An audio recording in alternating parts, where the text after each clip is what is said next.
Hi folks, welcome again to another episode of Pro Football in the 1970s. I'm your host Joe Zagorski.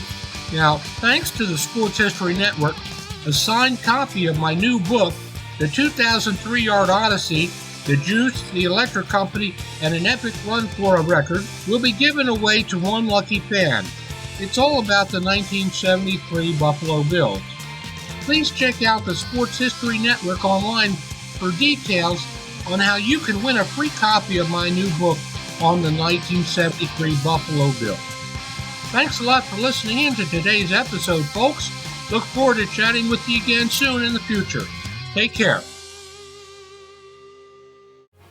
This podcast is part of the Sports History Network, your headquarters for the yesteryear of your favorite sport. You can learn more at sportshistorynetwork.com. Hello, sports fans, and welcome to another edition of Yesterday Sports on the Sports History Network. The world will always look back on the Summer Games of 1972. Outstanding performances, considerable controversy, and great tragedy make it so. The 1972 Summer Games are the first Olympic Games I can remember watching. The 1972 Games were in Munich, West Germany. The last Olympics to be held in Germany were in 1936 in Berlin. Those Olympics had a dark cloud hanging over them as Adolph Hitler and his Nazis were about to start the Second World War. Things would be different this time. 36 years later, the 1972 Games had a hopeful motto, the Cheerful Games. Little did anyone know that the 1972 Summer Olympics would be anything but cheerful. Things started cheerful enough. Soviet gymnast Olga Korbut became a media sensation after winning a gold medal in the team competition event. She also won gold in the balance beam and the floor exercise. The 17-year-old Korbut captured the hearts of the world and was nicknamed the Sparrow from Minsk. In swimming, American Mark Spitz won 7 gold medals and broke 7 world records. He built on what he had done 4 years earlier, winning gold twice in the 1968 Olympics. Spitz's Olympic record, winning gold 7 times, stood until 2008, when Michael Phelps surpassed him by winning 8 gold medals. Another storyline of 1972 was when Rick DeMont of the United States had his gold medal stripped in the 400-meter freestyle swimming. DeMont tested positive for traces of the banned substance ephedrine, even though he had declared the medication properly on his medical disclosure form. The punishment included banning DeMont from swimming in other events that year, including the 1500-meter freestyle, for which he was the then current world record holder. There were positive stories too, though. Australian swimmer Jane Gould won 5 medals. Gold 3 times, plus silver and a bronze. Gould was a teenager at the time, only 15 years old. And USA wrestler Dan Gable won gold in the 67.5 kilo, 148-pound class without having a single point scored against him. No other athlete has ever accomplished that feat in Olympic wrestling. Perhaps the oddest circumstance happened when the favorites in the 100-meter run, American world record holders Eddie Hart and Ray Robinson, didn't show up for their quarterfinal heats. Sprint coach Stan Wright had been given the wrong starting time. Instead of participating, they viewed TV coverage of what they thought were replays of their preliminary morning races. Realizing that they were watching live coverage instead. The athletes rushed to the stadium, but it was too late. A third athlete, Robert Taylor, made it just in time and took home the silver medal. Soviet Valery Borzov won the gold in the men's 100 and 200 meter run. Renate Stecher of East Germany won the gold in the women's 100 and 200 meter run. More controversy emerged in the pole vault competition when the new catapole used by defending champion Bob Seagram, an American, and Sweden's Kjell Isaksson was judged illegal because it contained carbon fibers. Given substitute poles, Isaksson was eliminated after failing to succeed with a qualifying jump. Seagram medaled, but he didn't claim the top prize as expected, winning silver instead. A follow-up investigation revealed that the confiscated poles did not contain carbon fibers after all.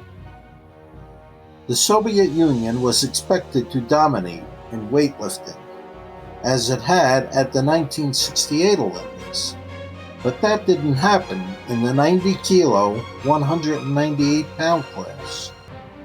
Top Soviet lifter David Riegert missed all 3 attempts in the snatch.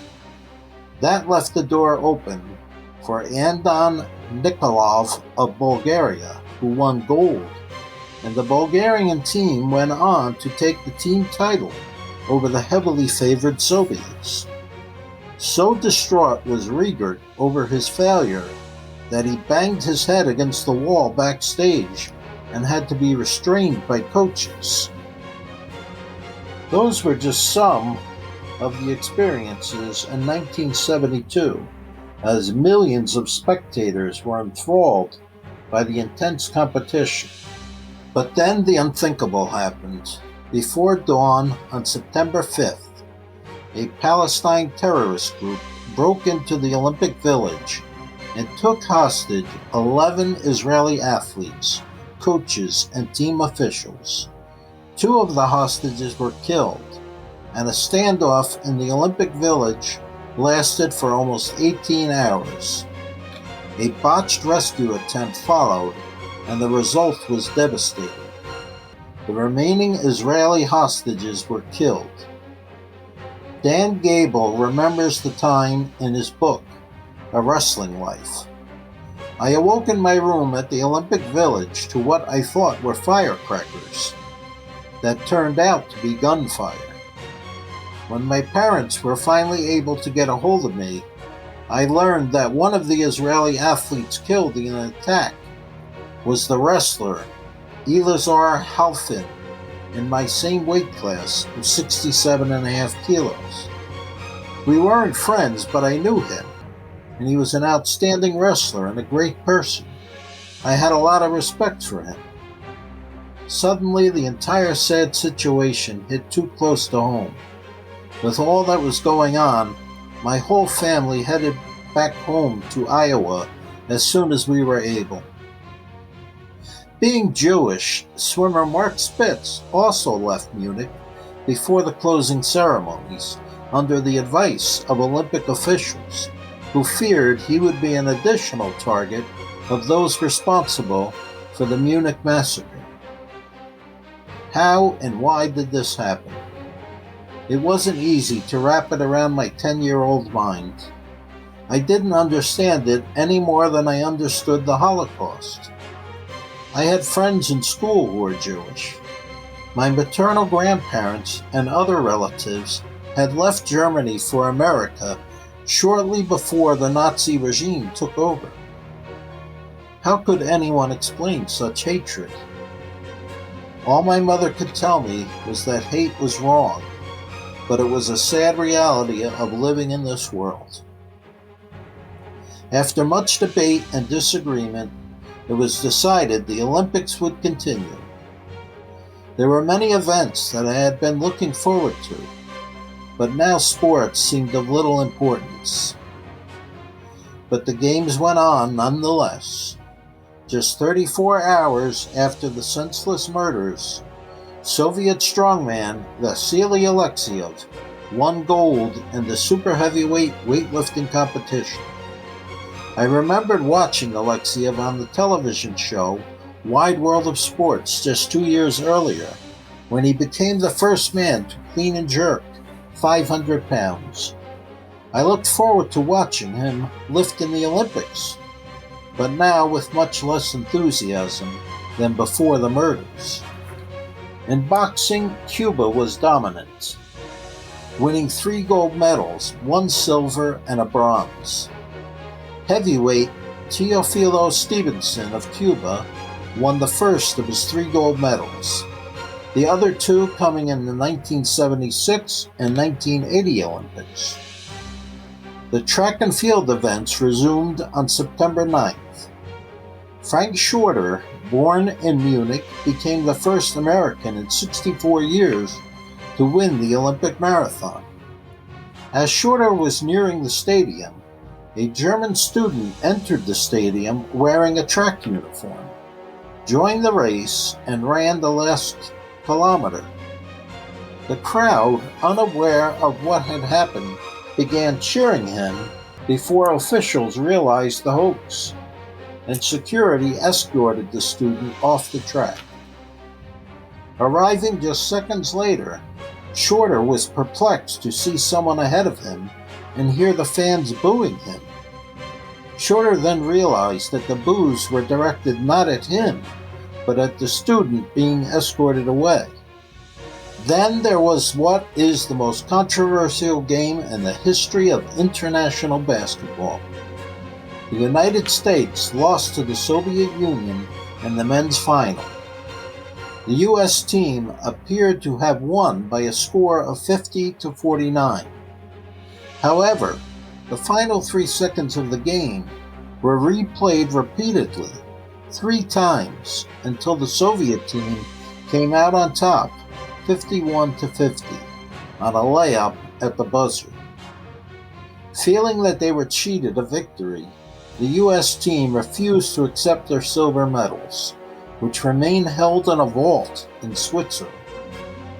The basketball game was the 4th incident in which American athletes were denied gold medals under suspicious circumstances, including the disqualification of DeMont, missed heats by Hart and Robinson, and the illegal vaulting pole found later to be legal. Many years later, in February of 1983, I competed in the David Berger Memorial Weightlifting Meet in Queens, New York. Berger was a weightlifter and one of the athletes killed at the 1972 Munich Games. I didn't know much about Berger initially, but I learned that he had lived in New York for a brief time. In speaking to some of the people who knew him and trained with him, I learned how well liked and respected he was. After that, I made it a point to compete in the David Berger Memorial every year. It was an honor to do so. If you want to learn more about the 1972 Summer Olympics, get a free 1-week subscription to newspapers.com by visiting sportshistorynetwork.com/newspapers. And with a paid subscription, you'll also be helping to support the production of this and other Sports History Network shows. That's sportshistorynetwork.com/newspapers. This podcast is part of the Sports History Network, your headquarters for the yesteryear of your favorite sport. You can learn more at sportshistorynetwork.com.